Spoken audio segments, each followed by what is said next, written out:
listening to Canary Cry Radio. The following program deals with a controversial subject. One area of focus that has been discussed for a great period of time in the alternative research community has been the fate of Apollo moon landings. Neil would have at least wanted to be a role model for the next generation. Instead, he became essentially a recluse, a hermit. And on every anniversary, they would wind him up and trot him out in public. The most interesting one was during the Clinton years at the White House on the 25th anniversary, where, do you remember what Armstrong said, the most stunning thing that an astronaut could say? He said two things. At the start of his speech, he compared himself and the other astronauts to birds, to parrots. And he then made a joke and he said, and parrots don't fly very well. Well, what else do parrots do? They repeat what they're told. If you saw this original, would you believe that this would commemorate the visit of 3 astronauts on their world tour to the Netherlands, presenting the Dutch government with a piece of moon rock? Yes, you would. And then when you find that the whole thing is a complete fake, and you laugh about it, and NASA chose not to respond.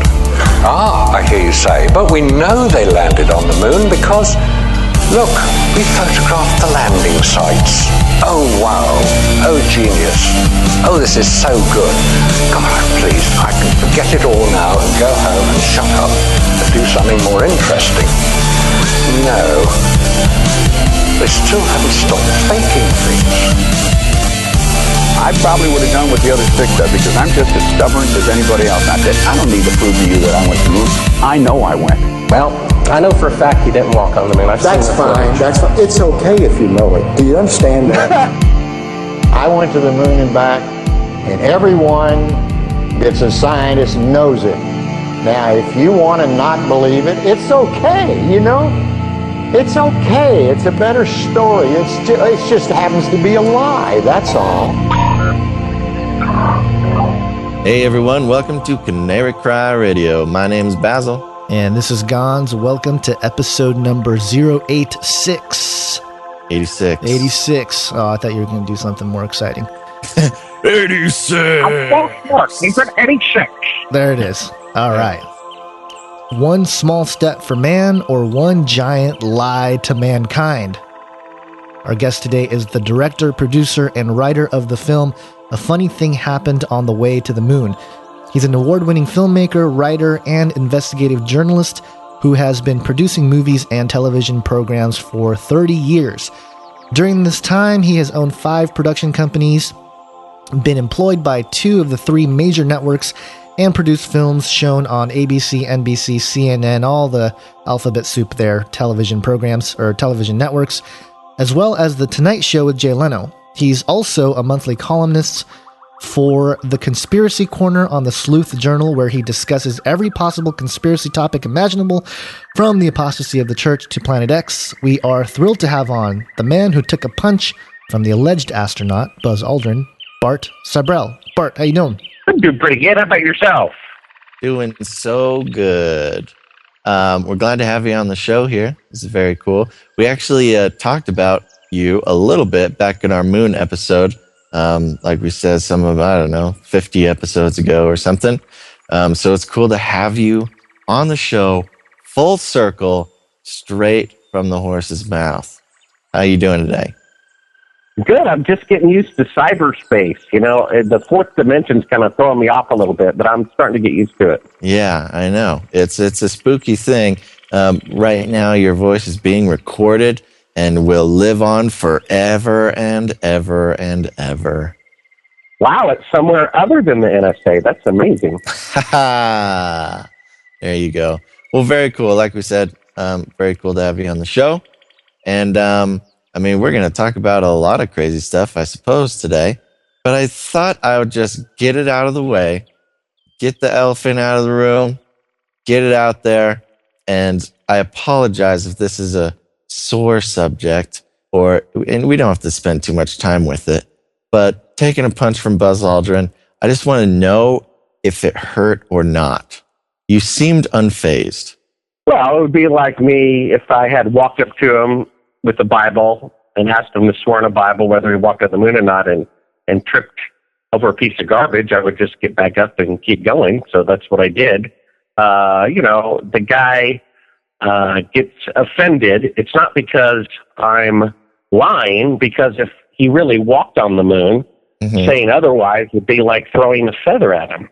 I mean, if I walked on the moon and someone else thought otherwise, I would find that hysterical. I would say, sure, I'll swear on a stack of Bibles. Do you feel okay? Do you want me to do it again? As a third time, would that help? Right. But what he reacted as though I walked up to his wife beside him and said to him, well, how's your mistress doing? Ooh. It was the fact that I was exposing the truth that made him angry, not that I was lying. Yeah.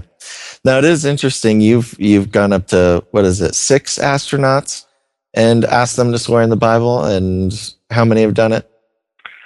Let's see. The 2 admitted atheists have done it. Buzz Aldrin confided in me and said he did believe in God, and I suppose that's one of the reasons why he refused to do it. It was my understanding also that Neil Armstrong believed in God. It's the people who believe in God, according to their, how they perceive God, that they will not do it. It's the ones who are the admitted atheists who have sworn on the Bible. Of course, they're also the ones that curse a lot and are also violent most of the time as well. I mean, Edgar Mitchell went from saying, I don't hit people, and then 2 seconds later, he hit me when my back was to him. So he can't even not lie for 2 seconds. You got hit from another astronaut? Yeah, he kicked me in the butt when I had my back to him, right after he said he doesn't hit people. I guess you haven't watched Astronauts Gone Wild, have you? I haven't. I gotta say I have not. But that's very interesting. That's funny. So that's out there. I'm gonna YouTube that sometime during this episode. Yeah, if your listeners just want to go to Sibrel.com, Sibrel.com. There'll be a link on there to Conspiracy Corner of the Sleuth Journal, as well as my YouTube channel. And they can go on there and watch A Funny Thing Happened on the Way to the Moon, and then if they go to the Sleuth Journal article, which is Did We Land on the Moon, with 1960s technology, there will be a link added soon to Astronauts Gone Wild. They'll have that in there. Or they could look it up on the internet. It just won't be an HD version, but I will link to. And I wouldn't be surprised if a really good number of our listeners have already seen it. So that'll be fun for them to go do a little rewatch. So, we don't have to spend too much time on the fake moon landing, just because, your stuff's been out there for a while. But if you had to pick one thing that's the ultimate smoking gun for you that proves that the whole mission to the moon was faked, what would it be? Like, if there was one piece of evidence that you can share. Yeah, I would have your listeners go to Sibrel, Sibrel.com, then click on the YouTube link. Go to A Funny Thing Happened on the Way to the Moon, and it's only 45 minutes long, and at about 32 minutes into it, you can see that 3.5 years into this 5-year project, I discovered unedited, classified footage of outtakes from the first mission to the moon, where the astronauts who are claiming to be 135,000 miles away from the Earth or halfway to the moon are, in fact, still in Earth orbit. They only aired about maybe 10 seconds of this footage, but we have the hour of them doing this fake shot over and over again, talking about how they're faking it, seeing how they're faking it. There's even a third channel of audio of the CIA talking to them. We'll hear NASA say, hey, the TV picture looks great. Then there'll be exactly 4 seconds of dead air. And on the third channel of audio, you'll hear talk. And then Neil Armstrong starts speaking. So there's this third party who is counting off 4 seconds on a stopwatch. Neil Armstrong has an earpiece in, and he's told to not speak until 4 seconds have gone by. The reason is he's only about 200 miles above the Earth, orbiting the Earth for 8 days. And if he answered immediately, then that would give away that he's that close to the Earth. So they counted off at approximate 2 seconds to get for the radio signal to get to him at that distance, 2 seconds to come back, and then reply, so that it wouldn't give away that he was still in Earth orbit. Of course, this unedited footage in the film, A Funny Thing Happened on the Way to the Moon, proves conclusively that they never left Earth orbit. Even if you look at the photographs that were allegedly taken in sunlight, I mean, we demonstrate this. You go out, any day on a cloudless day at noon, you and a buddy, and just go stand out in a parking lot or your front yard, you'll see that your shadows and the shadow of the tree or the shadow of the telephone pole or the shadow of the mailbox, they're all running in the same direction. That's because the sun is about 1 million times bigger than the Earth in volume. So you can't stand on the left side of the sun and your friends stand on the right side of the sun. That's impossible. So the shadows are always going to run in the same direction. Well, what we see in a lot of the Apollo pictures is that the shadows run at different directions and pretty quickly intersect.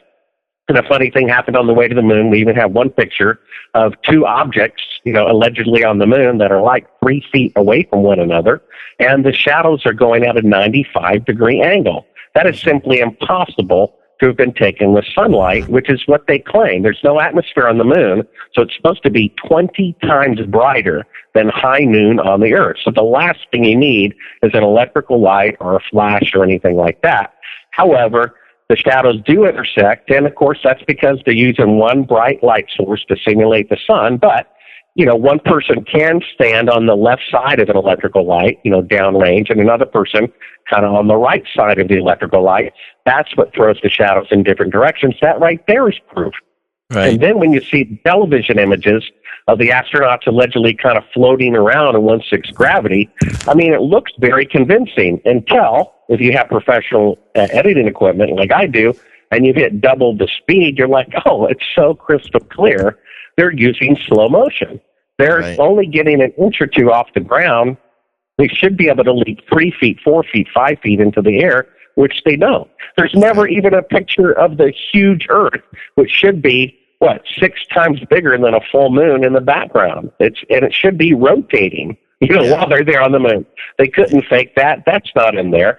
Then there's all this, just logical evidence that, airplanes had been around for about 70 years prior to going to the moon. And yet, the 747 aircraft, which was also being developed during the same time as the moon rocket, took a year longer to develop than a rocket taking people to another heavenly body for the very first time. And aircraft had been around for, 70 years, and they had made millions of aircraft. And yet it took 160 attempts to get the 747 off of the ground, and yet they went to the moon the very first time. Yeah, I mean, if it were so easy to go to the moon in the 1960s, there would be bases there by now. I mean, at the South Pole, they have 200-mile-per-hour winds, minus 200 degrees Fahrenheit in winter, and yet there are bases there. Why? Because it's physically possible. If it were physically possible to have people on the moon, they would be there by now, especially when it's so easy to go in the 1960s, 50 years ago. I mean, when Columbus sailed to America, it was only months or a year later when other people were sailing to America. When Lewis and Clark went west, it was only a half a year before everyone started going west. When Lindbergh flew across the Atlantic in 1927, it was very shortly after that everyone started flying across the Atlantic. It wouldn't be 50 years between the first time and the second time people flew across the Atlantic. And yet we're to believe that with the moon missions. I mean, it's nothing but people's pride. In Obadiah, it says that your pride has caused your blindness. People do not want to accept this. And let me read this quote. This is a quote from Carl Sagan. Now, I'm sure all these people who like to believe that the moon landings are real, I'm sure they look up to Carl Sagan. But here's what Carl Sagan has to say. He said, one of the saddest lessons of history is this. If we've been bamboozled long enough, we tend to reject any evidence of the bamboozle. We're no longer interested in finding out the truth. The bamboozle has captured us. It's simply too painful to acknowledge, even to ourselves, that we've been taken. Once you give a charlatan power over you, you almost never get it back. That's what a scientist said to his fellow scientists. Once you're fooled, you don't want to admit it out of your own pride that you've been fooled. You will hold to it. I've talked to college professors who've told me to my face if they saw an Apollo astronaut on national TV confessing that the moon landings were fake, they would still think they were real. Wow. Yeah. I mean, that's amazing. That's a great point. And that brings up something we talk about, occasionally on the show, which is sort of the religion and faith involved in hard scientific study as well. They're not immune to it. And that's a good example of that. Now, if I believe correctly, your first movie came out in 2001. Is that correct? Yeah, that's right. So It's been about 14 years. Now, I kind of have a two-part question, which is, well, there might be two separate questions, but if, as you believe, the moon landing is fake, what does that change for you? What does that change for maybe our listeners? Oh, and what's the other part of the question? The other part of the question is, based on what it's changed for you or how it's impacted you, what have you been doing for the past 14 years? What have you been up to? And is it still sort of a relentless crusade to find the truth? Well, at the beginning of the film, a funny thing happened on the way to the moon. I showed the Tower of Babel, and according to the Bible, seeing how you're talking about a Christian perspective of this, the Bible says that the Tower of Babel was specifically built to boast to the neighboring nation that we can make a name for ourselves compared to other nations. Simply, the greatest technological achievement of mankind up until only about 150 years ago was how tall could you build a building without it collapsing on itself. So the greatest accomplishment of mankind at the very first part of the Bible in the book of Genesis was, what can we technologically do to prove we're better than the other people on the earth? Of course, God rebuked them. He never let them finish that tower. Jesus said to start off building a tower and just tell everybody you're going to build this tower, and not being able to finish it makes you look like a fool to everybody else. Then we show in the film the Titanic, which at the time was the largest single machine ever built by the human race. And they put in print the ship that God himself could not sink. And again, their tower was never finished because it never completed the single voyage. And then Kennedy, who's not a scientist, he's just a political visionary, after they put a man in space, not even a single orbit around the Earth, just going from Florida to California in 15 minutes, Kennedy said a few days later, let us as the United States have the goal of putting a man on the moon before the end of the 60s, before December 31st, 1969. Now, of course, if they're not able to do this, according to Jesus, they will be an object of ridicule to the other nations. So the United States, supposed to be the greatest nation on earth, now said, we're going to build this tower, and even gave a deadline. And if they don't do it, according to human nature, we will be an object of ridicule to everybody else. Well, it was proven that they cannot go because of lethal radiation, don't have enough fuel, and the lunar module couldn't perform properly, and all these things. I mean, again, if the 747, and after millions and millions of aircraft had already been built, and simply making a slightly larger one took a year longer than a rocket going to another world for the very first time, which was successful, it doesn't really make sense. So, like in a game of poker, when they proved that it could not be done, they decided just to bluff, just to fake it.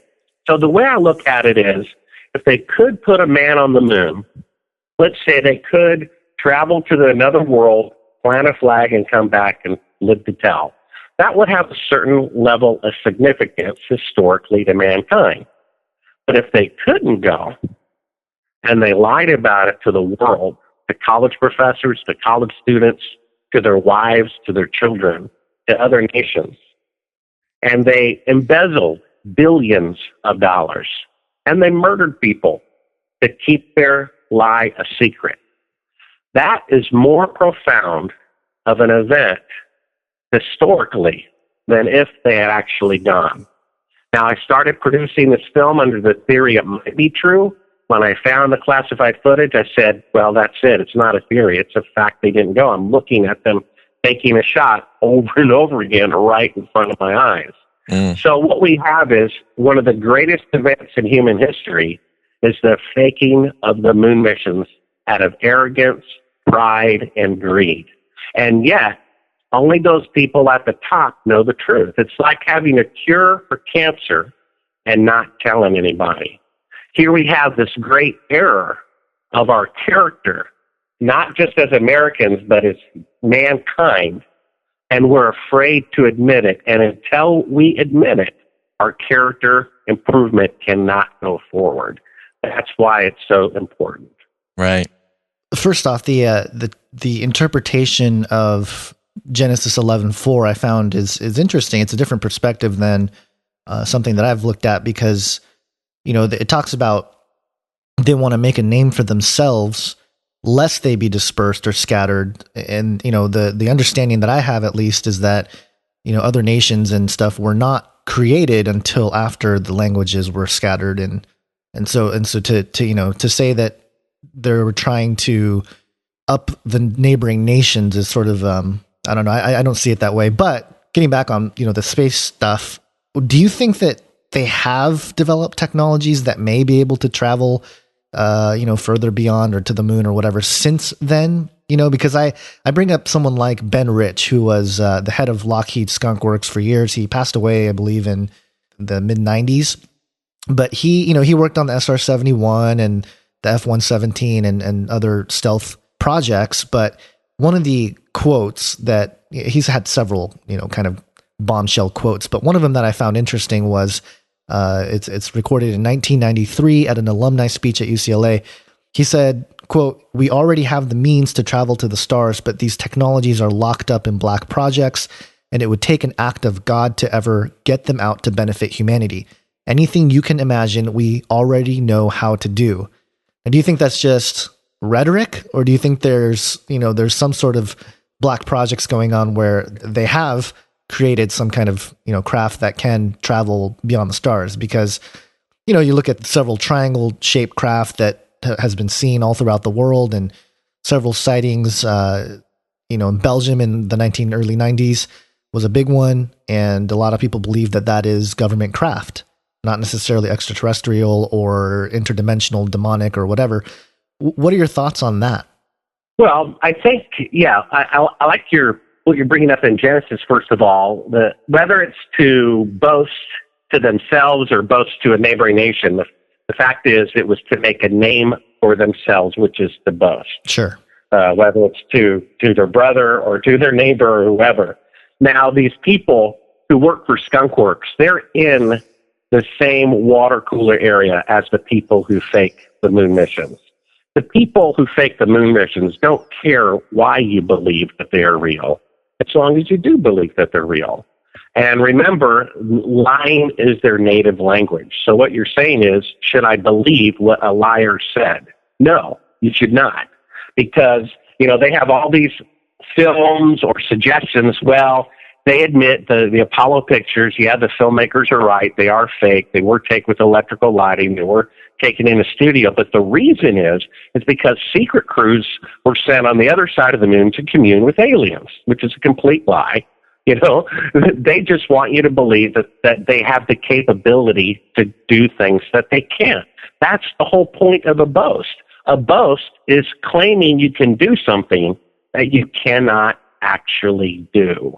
So for them to boast, well, we really have the technology to do this and that and the other, I would think they're just boasting like they've been doing for decades and lying like they're doing for decades. It was von Braun who said the only way you could go, to the moon or beyond, would be to avoid the Van Allen radiation belt, which, if your listeners don't know, that's a field of radiation that starts about 1,000 miles above the Earth and extends 25,000 miles thick beyond that. Van Allen, who discovered the radiation and so humbly named it after himself, in his first documents that were published in the magazine Scientific America, said they were 10 times more lethal than a dose that had a 50% chance of killing you. So to later recant on his math of how severe the radiation was by 500% is ridiculous. Von Braun also said in the late 50s in published articles, the idea of going to the moon nonstop in one rocket is ludicrous. It would take 3 rockets, each taller than the Empire State Building, each weighing 10 times that of the Queen Mary. Now, the Apollo Saturn V rocket only weighed 1/6 as much as that. So, again, he recanted on his math. The only way that you could launch from Earth and go beyond without dying in the Van Allen radiation belt, according to their own writings, would be to launch at the North Pole or the South Pole, where you can go through that little opening in it. But we know when the space shuttle launched below 40 degrees, that caused the O-rings to come apart. So if they can't launch at 40 degrees Fahrenheit, how are they going to launch at minus 40 degrees Fahrenheit? I don't see how that's possible. I think they're just, continuing lying, claiming, it's like me telling you, hey, I have cold fusion. I can do it right here, but I'm sorry, I can't show it to you. Right. Do you believe me? Well, I find it interesting because, there is something to be said about, if you look at communications technology in the last 20, 30, 40 years, I mean, it's progressed so, substantially. But when you look at transportation technology, on the other hand, I mean, we're still, again, like you said, we're still using rockets, and the rocket propulsion has been around for a really long time. And it seems to me that, if they did find some sort of alternative energy source for propulsion vehicles and stuff like that, they wouldn't necessarily want to deploy that per se, because it would bring down the oil industry. And so, I don't know, there's logical explanations, and at least in my mind, that, to keep some of those technologies secret. So you don't think they have anything of the sort, any kind of, crafts? There's no doubt they have secret technology. I'm not saying they don't. But whether or not they have the capability of going to the moon today, I would say no, they don't. Because otherwise they would be on the moon. I mean, they want to. They're trying so hard as the wave of humanity is becoming more and more aware that the moon landings are fake. I mean, in fact, we're the only nation that more than 50% of the population believes that the moon landings are real. All the other nations know better than that because we're brainwashed through misdirected, patriotism. The longer they cannot repeat the event makes the likelihood of the event taking place in the 1960s with that technology on the first attempt a complete lie. So they would love to go back to the moon, desperately trying to prove that the moon landings are real, but they haven't done it. Why? Because they cannot do it. Again, there are bases at the South Pole where it's 200 degrees below zero, 200-mile-per-hour winds, and they're there because it can, albeit barely, be accomplished. So if there could be bases on the moon, there would be bases on the moon. Surely. I mean, if the United States invented a microwave oven in the 60s, don't you think within 50 years the Japanese could invent a microwave oven? I think so. So if we can put a man on the moon so easily in the 1960s, if it were possible to be done, the Japanese would be on the moon. They would have been on the moon 30 years ago. The Soviets would have been on the moon 30 years ago, right? The Chinese. But they're not because it cannot be done. It's that simple.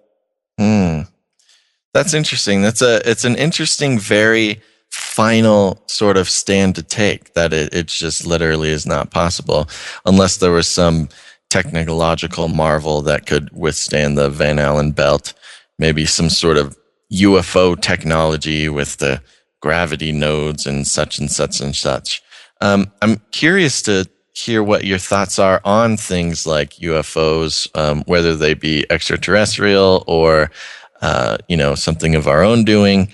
What do you got to say about those suckers? Well, from people who've done research into such things, they say every single astronaut has been a Mason. So, including the women, they have their own little Masonic lodge. I forget the name of it, what it's called.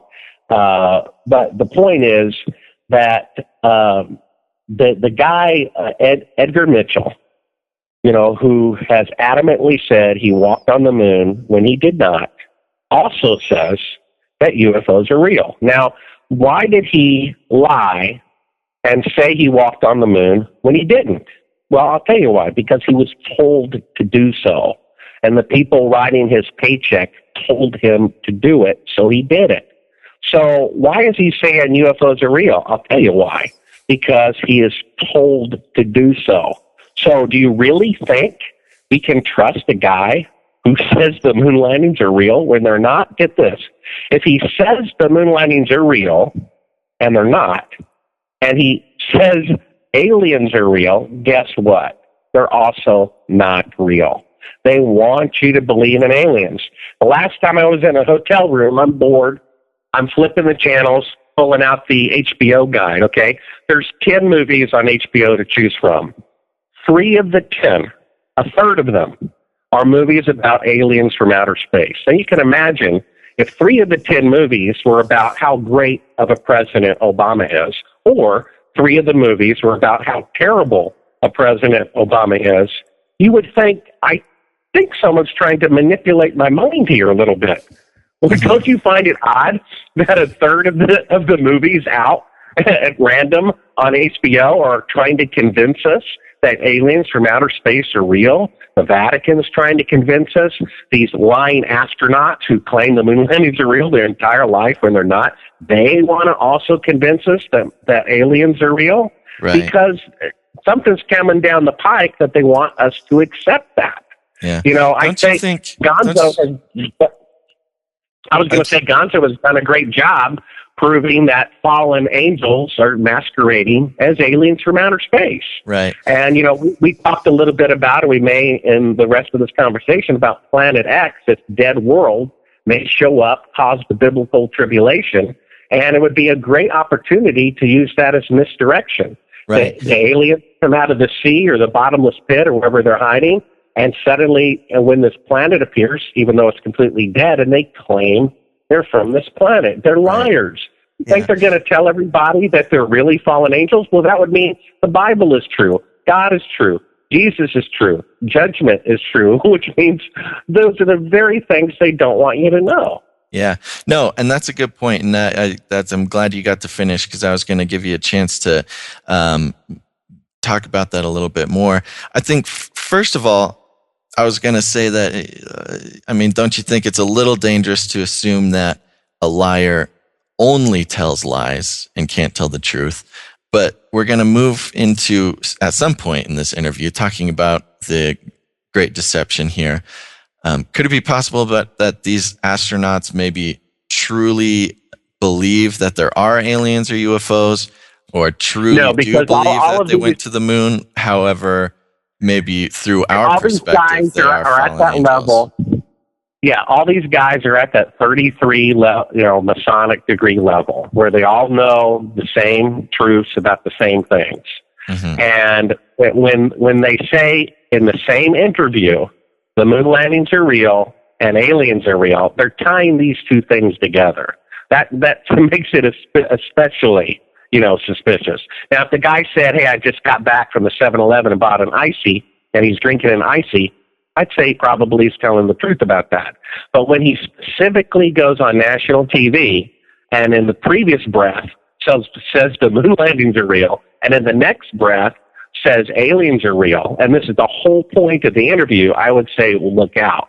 The guy is trying to deceive us. He spent his whole life is nothing but based on a deception by the government. And as a government lying agent, he specifically wants us to believe him when he tells us that aliens are real, which means we should specifically not believe him. Right. Now, before we move too far away just from the science of space, do you believe that because the Van Allen belts, the human species is pretty much imprisoned here on planet Earth, that we'll never get too far off of it? Well, I wouldn't necessarily call it a prison. The sad truth is we spend like $1 billion to $1.5 billion to map out the surface of Venus with satellites better than the Earth has been mapped out. And yet, 30,000 people die a day of starvation and not having clean drinking water. Now, if we're really an intelligent species that we like to believe that we are, shouldn't we, give our fellow humans clean drinking water before we take $1 billion and throw it in a fireplace? I mean, is that really the smart thing to do? I think we'd all agree that it's not. Well, I found a scripture the other day that says that there's not life on other worlds. Now, you would think that, because of the abundance of the stars, that mathematically possibility there really should be. But there are two great books out. One is called One Cosmos Under God, and the other is called Privileged Planet. Now, we know that the Earth is the right distance away from the sun and tilted the right way and things like that. Well, they go into even greater detail about how the molecular level of the DNA and the electron and the photon have to be in such perfect, exact size and shape that the slightest degree off would basically cause no life whatsoever, even at a cell level, to exist. What they're saying is that the odds of life on Earth existing randomly are like winning the Powerball 20 times in a row, meaning it's impossible. And if you go to Revelation, I think it's chapter 21, verse 3, it says that after judgment, after the return of Christ, God will make a new heaven and a new earth, and he will dwell with us. Now, the Bible says that God does not show partiality. He is not a respecter of persons. Right. So if there's life on other worlds, and he's going to dwell with us and not them, and surely we're not deserving of that with our track record, then that means he's showing partiality. So the only way he can be consistent with the scriptures and his character of not showing partiality, if he is to dwell with us for eternity, as if there's not life on other worlds. What a surprise. What the government wants you to believe is the exact opposite of the truth. Right. What was that scripture that you mentioned about there not being life on other planets or another world? Well, that's Revelation 21:3, I believe. Okay. It's either that or 23. I'll get my Bible out here. It basically says, I can read it here, Revelation chapter 21:3. It says, and I heard a loud voice from heaven saying, Behold, the tabernacle of God is with men, and he will dwell with them, and they will be his people, and God himself will be with them and be their God. Okay? Right before that, Revelation 21:1 says, I saw a new heaven and a new earth, for the first heaven and the first earth have passed away. Okay? So it also says in 2 Peter that the earth is going to be destroyed with fire, and the elements will be laid bare and burned, right? So I guess we're going to be getting rid of the old earth, and we're going to have a new earth, and according to Revelation 21:3, God is then going to personally dwell with us. Well, we know it says elsewhere in the scriptures that God does not show partiality. He is a fair God. He treats the rich and the poor equally. Yeah. Okay, so if he's dwelling with us, the people of Earth, personally, for the rest of eternity, and not dwelling with these aliens, humanoid aliens, then he's disrespecting them. Then he is showing partiality to dwell with us and not with them. The only way he cannot show partiality is if they don't exist. Yeah. You see? Now, do you see that as sort of a manifestation or a humanization of God being in one place at one time? Because I believe that God is personally with me all the time. Well, I understand what you're saying, and maybe at that point in that dimension where we are connected, that is true. Yeah. This is talking about a future point where he will physically, as much as God can be limited, will physically be here in personality and in presence, all in one place, all at one time. And he says that, Jesus is the lamp and God is the light. We will not need the sun, and they will be, and he will dwell with us forever. So, again, what the government and these people who lie and say they walked on the moon when they didn't, what they want us to believe, remember? They want us to believe vaccines are okay when they're not. They want us to believe fluoride is good for us when it's not. And they're trying so hard to get us to believe in aliens from outer space. Right. And, of course, what is the truth? It's always the exact opposite. Yeah. That we're it. We're it. According to the Bible, we're it. That's it. According to these scientists in Privileged Planet and in One Cosmos Under God, life on Earth should not even exist statistically. I mean, we shouldn't even be here. The only way we could possibly be here and have everything perfect, down to the DNA, down to the tilt of the earth and the distance from the sun, is with the divine creator. That's the only mathematical explanation for it. Once you read these, books that'll practically give you a headache to do so, which I have, but they prove this mathematically. It has to be a creator.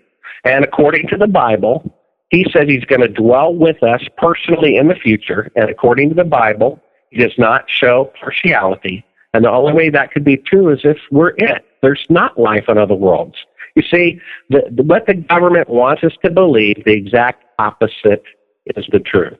Okay. I mean, and that's why this whole moon thing kind of ties in. People say, well, respected scientists believe the moon landings are real, and the encyclopedias say it's real, so it must be real. But you have to understand, all of the scientists of the day at one time thought the Earth was flat.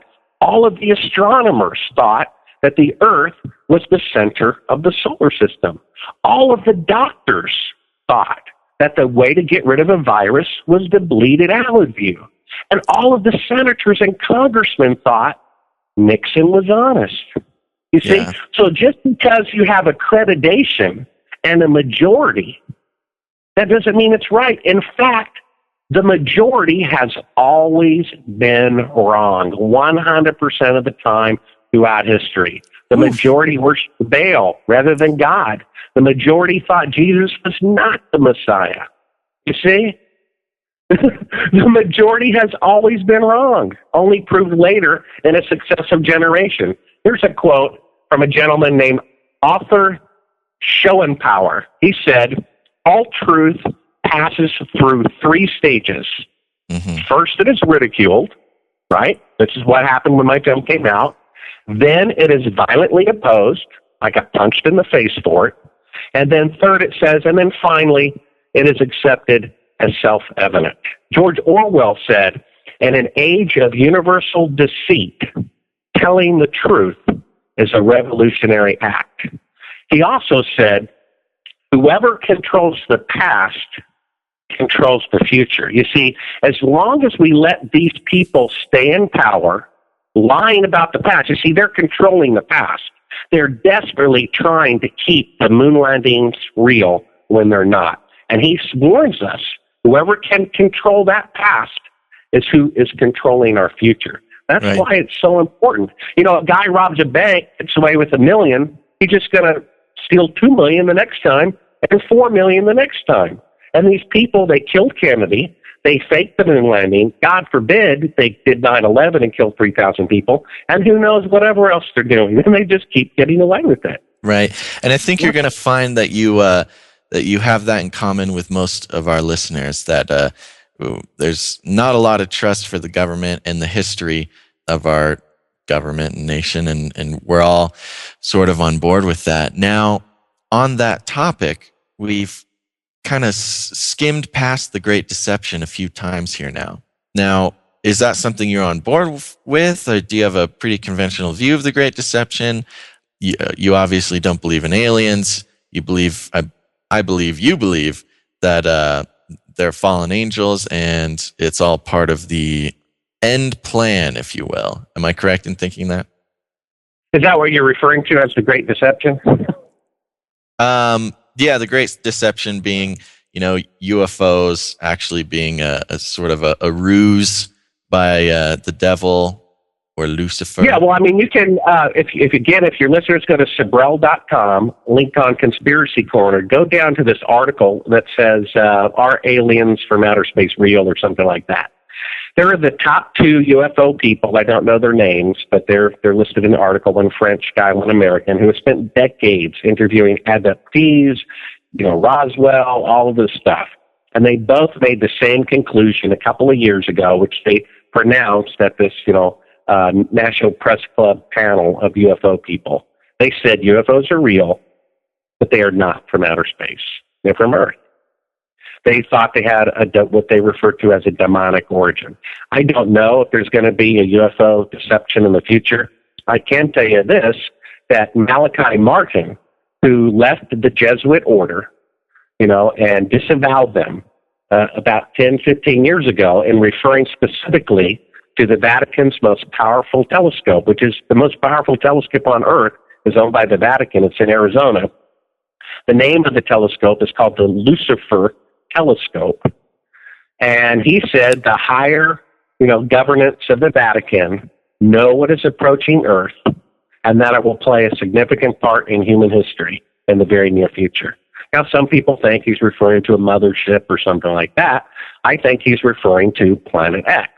With the Weather Channel just did this amazing special on rogue planets and how there are more rogue planets, free-floating planets, floating around randomly in the universe than there are planets orbiting suns. There's twice as many.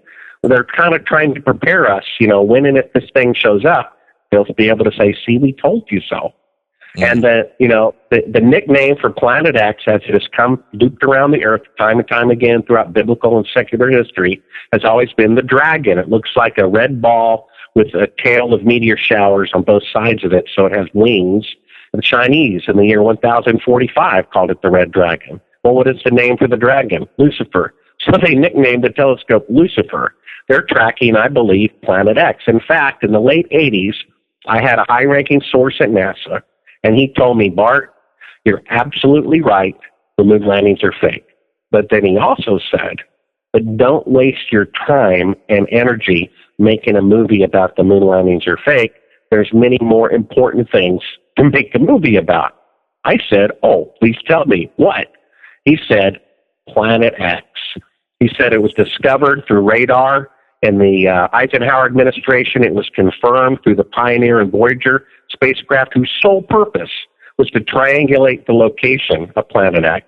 And he told me in the late 80s, it's going to show up in the second half of the second decade of the 21st century. Well, that was like 30 years into the future. I said, yeah, whatever. And I went ahead and made my, moon landing hoax documentary anyway. Well, now here we are. Janet Napolitano, okay? She did her kind of Eisenhower version of military-industrial complex speech the very last day she was in office, just like Eisenhower did. Eisenhower, a general who knew the cost of war, who knew when we should have military and when we should not, warned us that the military corporations, to make money, profiteering off of war, were taking a stranglehold on his government. He warned us the last day he was in office. Now, Janet Napolitano, Homeland Security Director, the day she left office a few months ago, said there was a coming natural disaster that she was resigning so she would not have to deal with. She said a natural disaster, the likes of which the United States has never before seen, is likely on its way. Well, what have we seen? We've seen volcanoes in Washington. We've seen hurricanes, in Louisiana and the Gulf and New England now. We've seen tornadoes in Arkansas. We've seen earthquakes, California. What disaster have we not seen? That's a natural disaster. There's only one thing, one region, outer space, comet, asteroid, rogue planet. You see this? And why do you think Obama, almost all of his executive orders have to do with what to do in the event of a national emergency? They even went down like 7 steps to 12 steps who's in charge of the Department of Transportation in case the first 6 guys can't be found. Right. Everything is about what to do in the event of a national emergency. Now, if you saw me suiting up with rubber boots, a raincoat, and an umbrella, and then walking out the door, what would you think? It was gonna rain, Bart. That's right. So, if they're preparing all these to make sure that they can legally do these things in the event of a national emergency, guess what's coming in our future? A national emergency. You see this? They're not bending over backwards, writing these executive orders in great detail, giving them legal authority to round you up and, quarantine you, which is another name for arrest, and to confiscate your personal property and to conscript you into labor, meaning turning you into a slave. They have just given themselves legal rights to do all of this stuff in the event of a national emergency. Well, guess what's coming down the pike? A natural emergency. Right. And that's the thing. You cannot predict an earthquake. You cannot predict a volcano. But a comet or an asteroid or a planet heading our way, you can predict exactly through mathematical calculations. Yeah. And that's exactly what they're getting ready for, according to my source at NASA, who told me the moon landings were fake. Yeah. Well, it's very interesting because we did just have a guest on last episode about almost exclusively about Planet X. So our listeners are quite well versed at this point in Planet X. Now, you said that your buddy said it was going to become a problem in the second half of the second decade of, I guess, the second century. The 21st century. That's what he said in the late. That's what I mean. Yes. Yeah, that would be between now and 2020. Now. Yeah. Right. So you think now this is very soon in coming? Well, I can tell you this. I was the biggest fan of the moon missions than probably anybody on the entire planet. Mm-hmm. I had an entire bedroom wall, nothing but pictures of Apollo 11 up from the age of 4 to 14. And if you've read the New Testament or the whole Bible, there's not much humor in it. You know what I mean? It's kind of depressing. Everyone's blowing it time and time again, but there's a little bit of humor in the New Testament when Paul is converted. And the disciples are like, you want to let who into the house? The Christian killer? But he was converted, and God said, he's my chosen instrument. What better testimony of the truth than to have a Christian killer become their leading advocate? So now I went from being the biggest fan of the moon missions to being the biggest critic of the moon missions, because I'm just, looking for the truth. Well, according to the Bible, there in Revelation 12:1, there's a scripture that says a sign appeared in heaven. Now, in Genesis, that term sign is first used about the constellations and their alignment having to do with when to celebrate the feast days.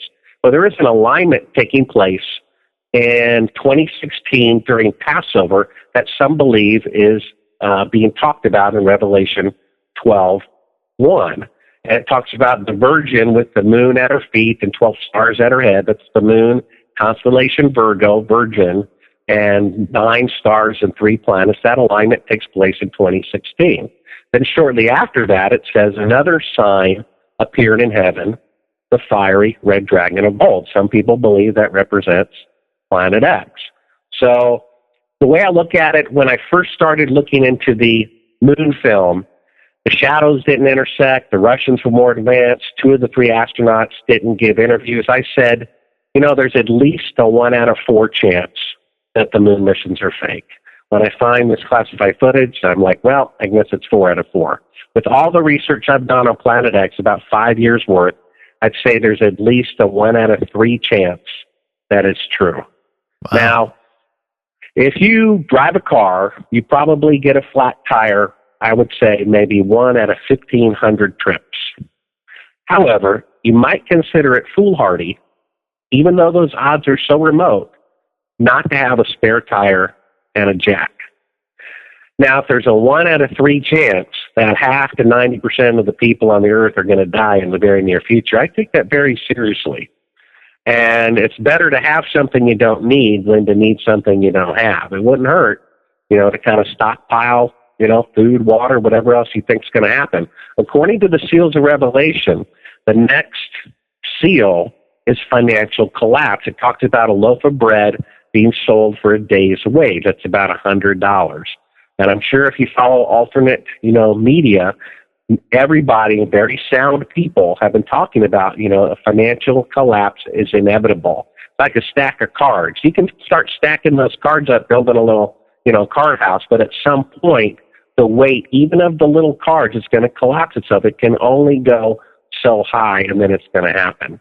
Mm-hmm. Right. Then the next seal is pestilence, which is disease, probably, real and probably some, fake, just to kind of quarantine people. I think the government is doing incremental martial law.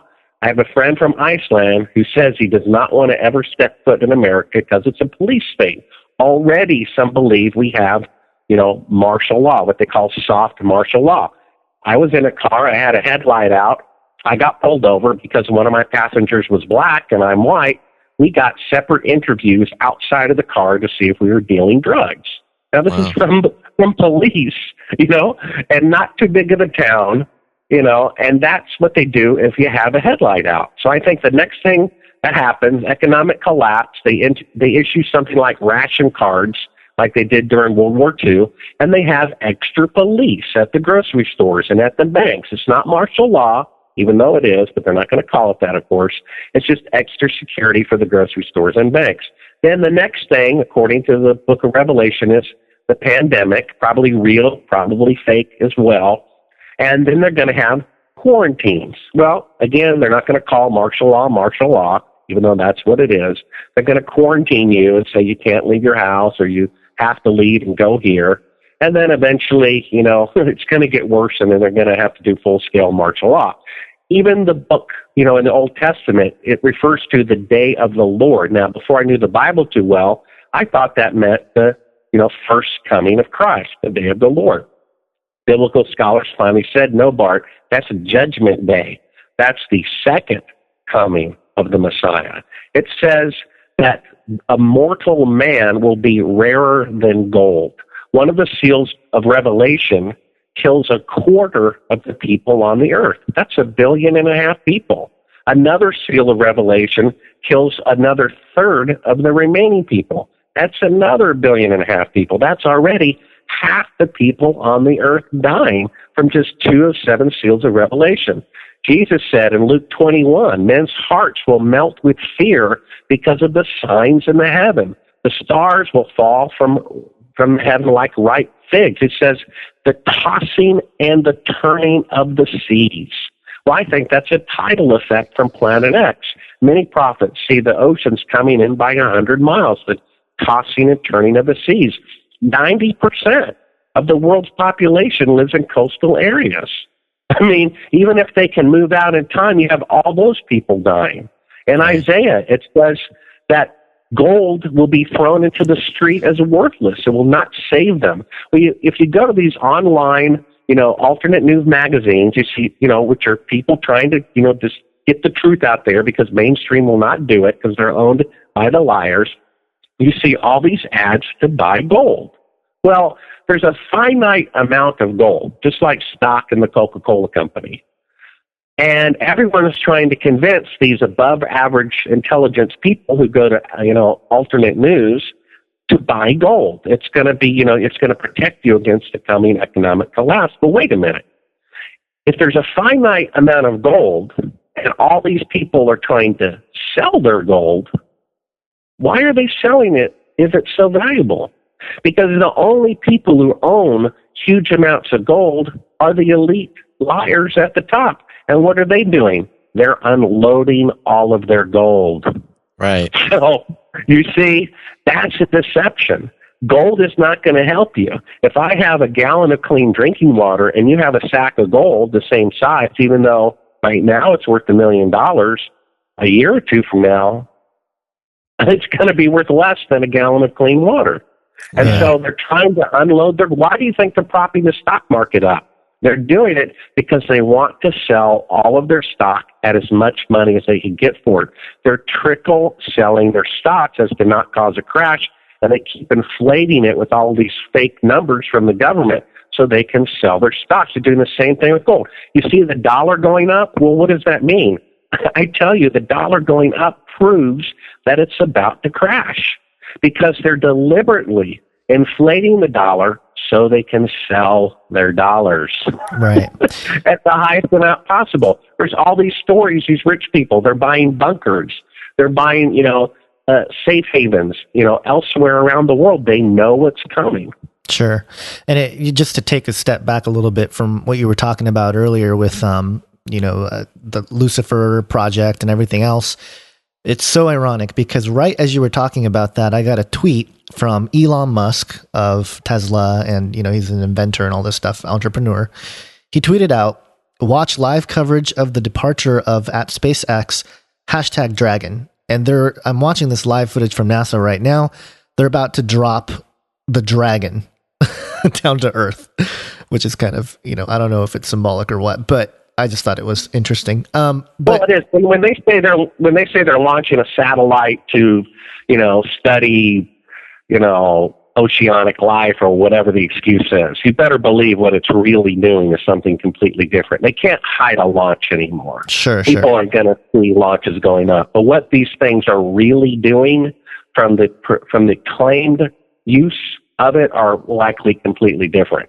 Dragon, I think that has something to do with studying the dragon, Planet X. That's what the whole point of the Dragon telescope, Lucifer telescope, is about. Right, yeah. The whole thing was built to track one object, Planet X.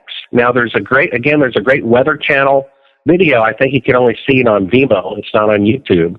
And they say if Planet X only loops in and out between Saturn and Jupiter, it would still likely cause biblical tribulation on Earth. There's only one really thing that could cause all of these things, the earthquakes, the meteor showers, the tidal effects. When Jesus said, it would be a greater tribulation than in all the history of the world, and unless that was cut short, no one would survive, people assume it must be nuclear war because that's all that they have in their imagination repertoire. They have no concept that Planet X could cause all of these things worldwide. It's the perfect thing that fits into Bible prophecy. In fact, I talked for hours on a flight once with the writer of the best-selling book, I don't know how many years ago, 10 years it came out, Planet X, and he described all the geological effects it would cause on planet Earth just coming near the Earth. And I said, well, have you ever read the Bible? He said, no. I said, don't you realize you're describing exactly what the Bible says is going to happen in the last days? A greater tribulation than in the entire history of the world, an increase of earthquakes, meteor showers. Isaiah says the earth will wobble like a drunkard. The earth will be moved out of its place. People don't realize that prior to 775 BC, check with the rabbis and the Jewish calendar, check with the Mayan astronomers, the Chinese astronomers, the Egyptian astronomers. The earth had a 360-day year up until 775 BC. Right. And then within a 5-year period, all of those calendars, the Mayan, the Egyptian, the Chinese, and the Israeli calendars, they all changed to a 365.25 day. Well, what happened? Well, that was at the same point in the Book of Kings where the sundial or the shadow on the steps went backwards. I think that's a previous passing of Planet X. It pulled the Earth further away from the sun, causing it to take an extra 5.25 days.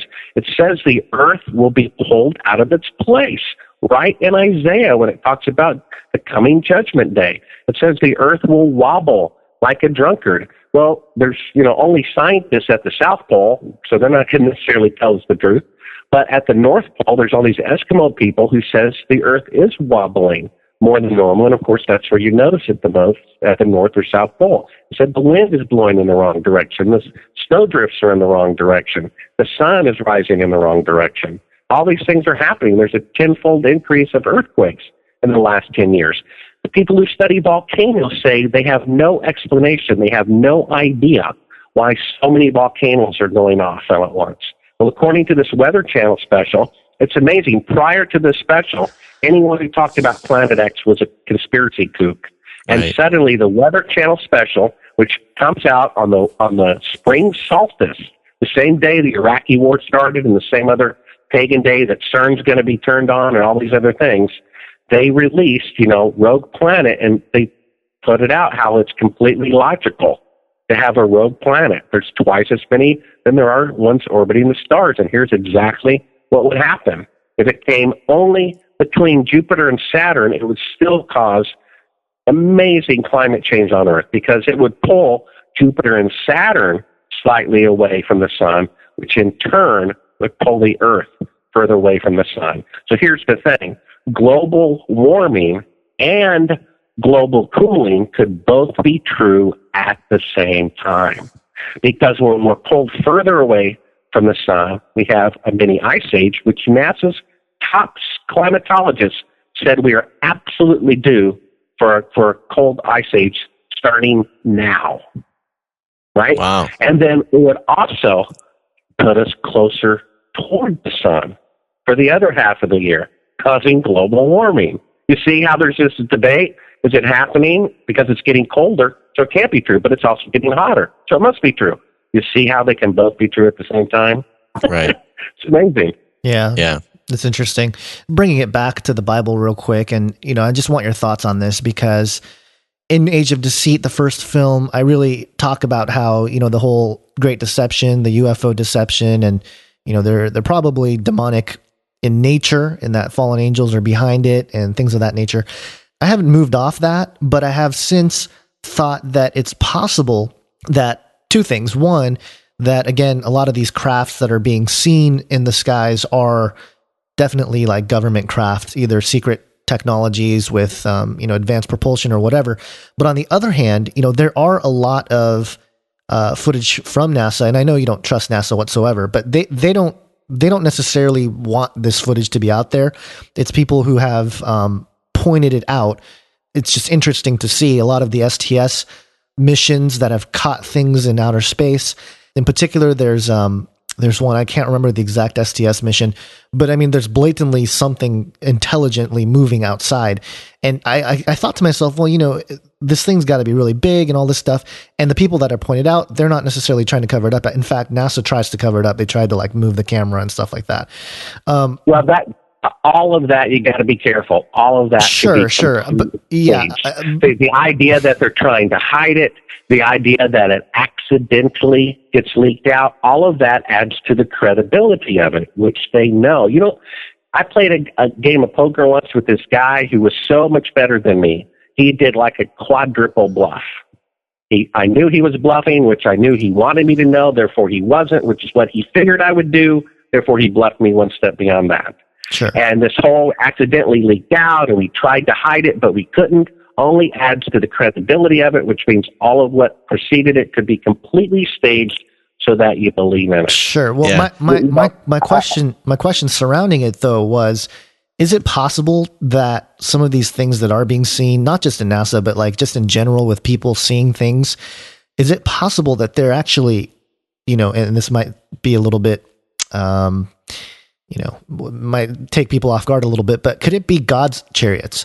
Because there's a passage, Psalm 68:17, it talks about the chariots of God are twice 10,000, thousands upon thousands, and the Lord is among them. I mean, that's 20,000 of God's chariots. And then you have, 2 Kings talks about the chariots of fire that surrounded the camp over in, with Elijah and his servant. I'm just considering the possibility that some of these things, that God's chariots, that God's angels, whatever that may look like in terms of interdimensional travel or whatnot, they may be kind of stationed out, in the atmosphere and, just keeping tabs on stuff. What are your thoughts on that? I would caution that line of thinking for this reason. I once was in a synagogue and I heard a rabbi say that when Elijah laid on top of the son of the widow who was staying with to bring the boy back to life, it was actually CPR mouth to mouth. The rabbi said it wasn't a miracle. There was some physical explanation for it. Just remember that when Jesus ascended into heaven, there was no spacecraft. They didn't say, some, shiny, silvery thing came by and the door opened and a beam of light, zapped him into it. He ascended with supernatural ability. Now, the fallen angels, on the other hand, they have been around for thousands of years, and they could have technological, know-how. So if anything like that happens, I would say it's definitely the fallen angels. They're the ones who need machines and technology because they have lost their supernatural ability. God, on the other hand, doesn't need anything to levitate himself up into the heavens, or anybody or anything he chooses. He doesn't need mouth-to-mouth or CPR to bring the dead back to life. It's the fallen angels who would need stuff like that. Right. Maybe there is going to be some sort of alien deception. It all boils down to the world doesn't want people to believe in God. They want to believe that a leopard gave itself spots. They want to believe that a gear factory blew up and it fell into a grandfather clock ticking. even though that is completely illogical. I mean, you look at the human body, you cut it open, and everything is departmentalized. The lung is not the heart, and the heart is not the liver, and the kidney is not the spleen, and the eye is not the ear, and yet they all work together in perfect harmony. Now, that is a design. So how can a cell without a brain design something higher than itself?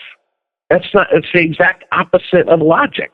Sure. And yet that's what we're told. The whole alien thing, the interesting thing about that is, that show I'm sure you're familiar with, Ancient Aliens or whatever. Well, what they say, which is really interesting, is that humans were created.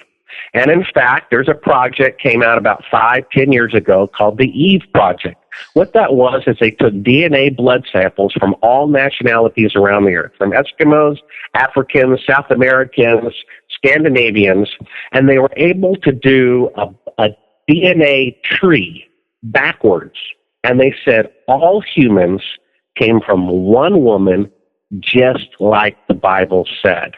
So that's a problem, because that has now been proven scientifically. And what a surprise, immediately after that, a show comes on to say, well, okay, that science is true, but we were made from aliens from outer space and not God.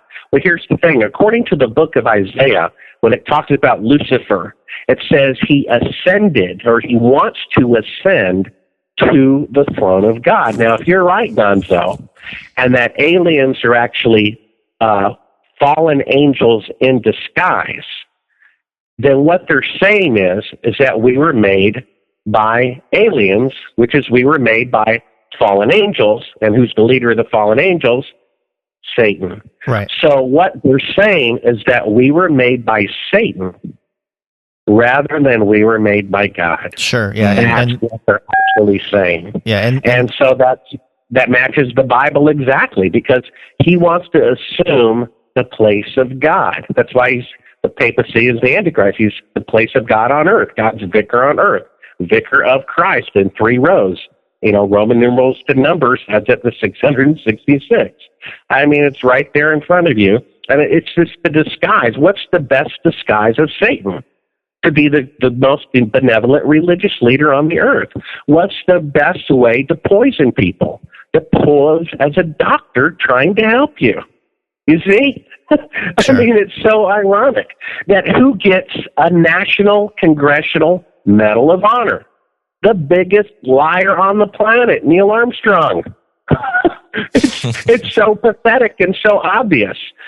Someone told me, 6 months, a year ago, whatever a politician says, believe the exact opposite. And then you'll know what they're saying. It's like, that makes perfect sense. Right. And I do, it's really interesting. The longer I do this show, I'm still able to, hear something new and kind of have it stretch my brain a little bit. Because it's not very often that you hear people saying what you're saying, which is every single thing, even that we start to believe and we think is so crazy conspiracy theory, could possibly be a plant as well. Well, you talked about the terminology, the Great Deception. There's a book out there. I haven't read it, but I hear it's fantastic. It's called The Great Controversy. Mm-hmm. And what it does is it talks about what happened in heaven before the creation of life on earth. The angelic war in heaven between Lucifer and his followers, which were 1/3 of the people in heaven. 1/3 of the angels, and then the rest. It's everything is a battle between good and evil. Everything is a battle between God and the devil. And that's what all of it is. I mean, chemtrails, I don't know what they're doing. To say that it's to poison people, a friend pointed out, and he's, got a pretty good engineering sense. He says the parts per million aren't enough to poison you. If they want to poison you, they'll just put it in your food and water. Well, they've already done that. Fluoride and GMO and, corn syrup and mercury and whatever else. I mean, it's amazing. They put in a vaccine to a baby 25,000 times the mercury level that is allowed in drinking water by the EPA, and they say they're trying to help the baby. And it's the number one cause of mental illness is mercury. And they say, and it doesn't cause, the mental illness of autism, but it does, or it can. You know what I mean? It's just radical. So according to Genesis 3, it says there are two bloodlines. There's the bloodline of Adam. It says God says he will put war between the seed of Adam. The seed always means, future generations, and the seed of the devil, future generations. How can the devil have offspring? Well, if Gonzo is right, then it's because of fallen angels. There was this girl a year ago. She's a high school student, apparently a genius. She went through 500,000 genealogical names of presidents and their relatives. And get this, 43 of the 44 presidents of the United States are all blood related.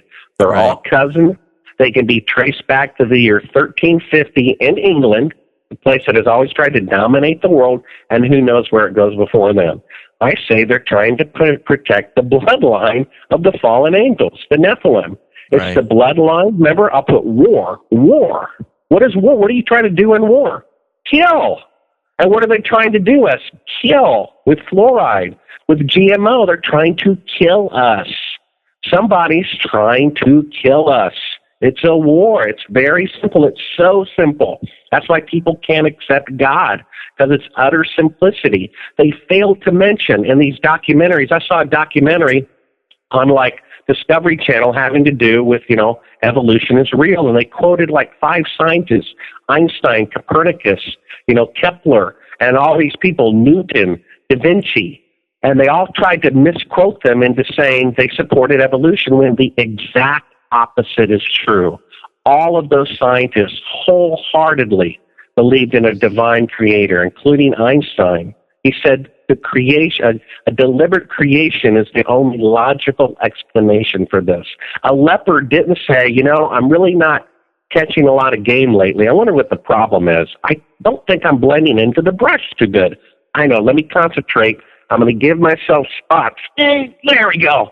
I know, I'll be a much better hunter now. It just didn't happen. And to say it happened is really the exact opposite of logic, and yet they're trying to teach us that the exact opposite of logic is logical. That's how amazingly deceptive it is. There was a National Geographic special about how my film was not true. Right. And what they did is they went to a desert at night. They put one big electrical light. They had an actor in an astronaut suit, and they had someone stand next to him, and they said, look, in our moon simulation, that shadows do intersect, so Bart Sibrel is wrong.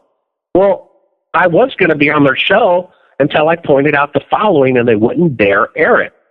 I said, well, why didn't you just wait 12 hours and shoot this during the day? What you're actually doing is proving me right. You're saying in your moon simulation, the shadows intersect. Well, how are you stimulating it? With an electrical light. So you're saying an electrical light causes the shadows to intersect, and they intersect in the moon pictures, which means the moon pictures were shot with an electrical light, which means they weren't shot on Earth. So the very evidence that proves me right, they were trying to tell the audience that it proved me wrong. Is that not the most devilish thing you've ever seen? Yeah. And when I was going to point it out to them on camera, they refused to have me on, even after paying me thousands of dollars to do so. Wow. Interesting. Wow. That's fascinating. Well, so really, it's so simple. It's opposites. It's opposites. Right. The rich young ruler. I've got everything going for me. I obey all the laws. Okay, then give your money away. Oh, ouch. Ooh, ow. That too, huh? Right, you sure? Right. Wow.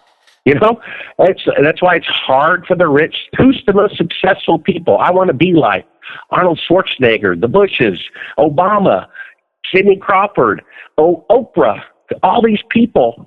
I want to be like, the world wants to be like, they're rich. And what does the Bible say? It's virtually impossible for them to enter the kingdom of heaven. That's very true. Isn't that amazing? Yeah. And just as a side note here, the Dragon was dropped from the satellite, from the ISS, and it's coming down to Earth, and that was the whole mission for the whole SpaceX probe mission look here. At But look at the Orion mission, and I write about this in Conspiracy Corner. You know, the Orion mission went to 3,600 miles above the Earth. Now, if I go to the grocery store and then I U-turn and come back, what was the point of my trip? The grocery store, right? So Orion goes to 30,600 miles exactly, and then comes right back. So what was the point of their trip? Whatever is at 3,600 miles. Well, what is that 3,600 miles? The Van Allen radiation belt. Right. They said they wanted to test their equipment, and I'm sure they were doing it, and I bet secretly they had some animals on board. Right. And again, the man who it's named after said it is 10 times more lethal than a radiation dose that has a 50% chance of killing you. If there was like 1 rem a day, it gives you a 50% chance of dying, and it had like 10 rems. You know what I mean? Yeah. And he totally recants. Von Braun recants by a mathematical factor of 50,000% on how much fuel it will take to reach the moon. Now, if a guy is off by math by 50,000%, and he's the guy in charge of the rocket, do you think he could make it to the moon?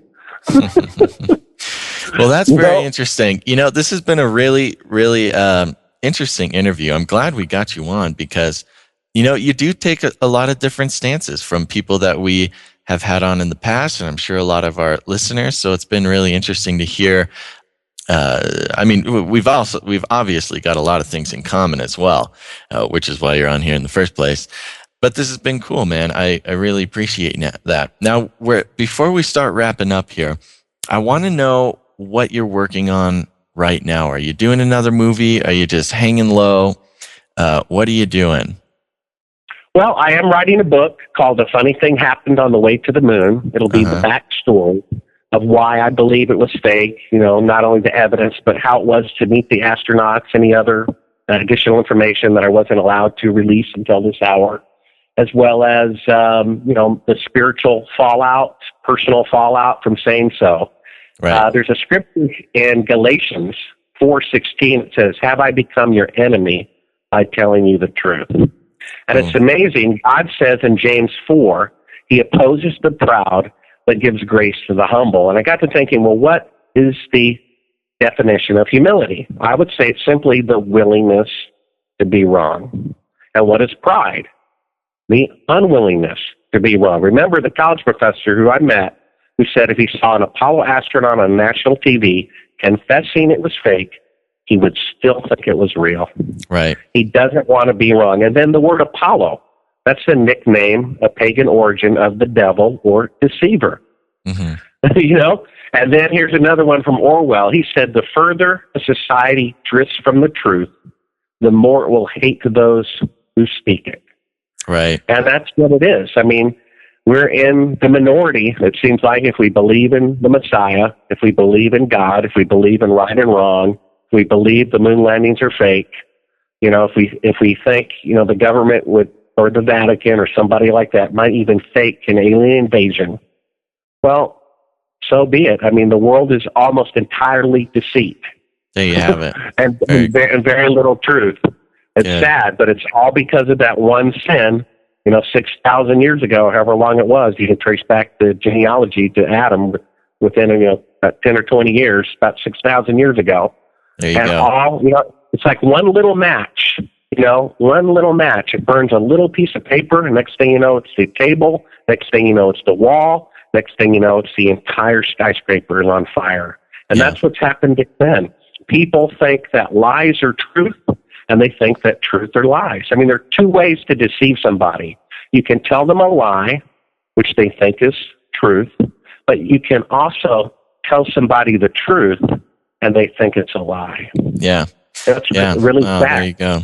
Now, why don't you let the people know where we can follow your stuff, where to keep track of you, where to get a hold of you, where to send just go to my last name.com. It's S as in Sam, I-B as in boy, R-E-L, Sibrel.com. And then I'll have links to Conspiracy Corner, which has my latest articles I'm writing about the lies in the world, and my YouTube channel, which has A Funny Thing Happened on the Way to the Moon, which you can see the footage of them faking a shot in real time in front of you with the third track of the CIA right there. And I'm digitizing some other things. Hopefully I'll be uploading those and expanding the channel in the near future. Okay, very cool. Well, thank you so much, Mr. Bart Sibrel, for coming on the show. We appreciate you taking the time out to talk to us. And, maybe we'll talk to you next time. All righty, Basil, Gonzo, good to talk to you both. Wish you well and success. You too, buddy. You too. Thanks for being on. So there you have it, folks. That was Bart Sibrel. Woo! Very enthusiastic man. Had some interesting things to say, throwing the Bible out there a lot. So that's always nice. Throwing a truth serum in your face. in your face. So I hope you guys enjoyed that as much as we did. Make sure to go to his website and check out all of his things and his movies and his book coming out. And there you go. Let us know what you think. Now, it's that time. If you're not already our friend on Facebook, you can go ahead and search Canary Cry Radio. Give us a like. You'll get all sorts of cool updates. Gonz has been really active putting up Face Like the Sun videos on there. Yep. So that's good. Keep doing that. Yep. Been trying to bust out a video a day during the week, which is kind of hard to do, but well, you've been doing a great job. I don't know how you do it. I don't either. Magic. No, not magic. Science. Depends on what kind of science. Jesus. Yay. All right, everybody. We have also got iTunes. Please go on there. Leave us a rating and a review. Give us some stars. You love, you have hate, whatever it is. Just let us know. Awesome. We like that. Yeah. And what else? We got Twitter. We got all sorts of stuff. We also got canarycryradio.com. You can go ahead and go there, listen to all the episodes. We've also got show notes for the shows. And if you guys just feel so inclined to help Canary Cry Radio stay on the air, to keep us going, you can go ahead and, financial support is welcome and very much appreciated. A lot of you have been helping us out recently, and we are just so grateful. It truly not only shows me and Gonz that what we're doing is touching people, but it's also helping the project go forward. So there you go. So if you like Canary Cry Radio, you'll love Basil and Gonz in your ear, and the Lord is just touching you in that money bone. And, in about a year and a half, if Planet X is going to show up, then, we're going to just keep going until it does. And and you just heard that all your gold is going to be worthless. So you can go ahead and send your gold to canarycryradio.com. Just email us all your gold. But we have a support tab there, and there you can sign up for a monthly donation of any sort of amount. We have a few options there: $5, $10, $25, $50, $100, $1,000. Actually, we don't have 1,000, but we don't. If you want to, we can figure that out.